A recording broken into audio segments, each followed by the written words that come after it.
सोध्यो के चल्दैछ तेरो कामकाज दाइले भन्छ आफ्नो परिवारको नाम राख आमाले भन्छ बाबु के छ तेरो हाल खबर बाबुले भन्छ छोरो के गर्दैछ आजकल दिदीले सोध्यो के चल्दैछ तेरो कामकाज दाइले भन्छ आफ्नो परिवारको नाम राख आमाले भन्छ बाबु के छ तेरो हाल खबर बाउले भन्छ छोरो के गर्दैछस् आजकल केही पनि गर्दिन म यतिकै बसिरहेछु किन होला म आजकल एकदमै साइको भएको फ्याट स्याट खान्छु अनि जोइन्ट सोइन्ट तान्छु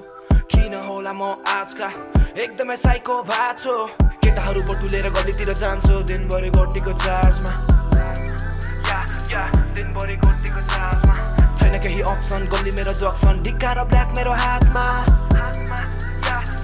ढिक्का र ब्ल्याक मेरो हातमा जहिले पनि खान्छु अहिले पनि तान्छु मरेरै जानु छ लास्टमा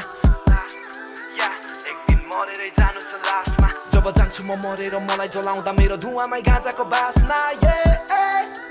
जिन्दगी यसरी चल्दैछ खासमा मेरो कोही छैन आफ्नो मान्छे वरिपरि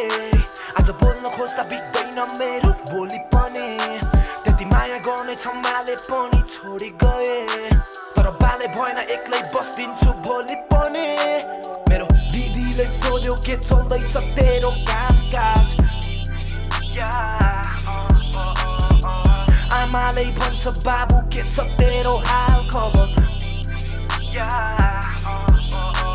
घरबाट धेरै टाढा छु आज म भुसिया कुकुर झै छाडा छु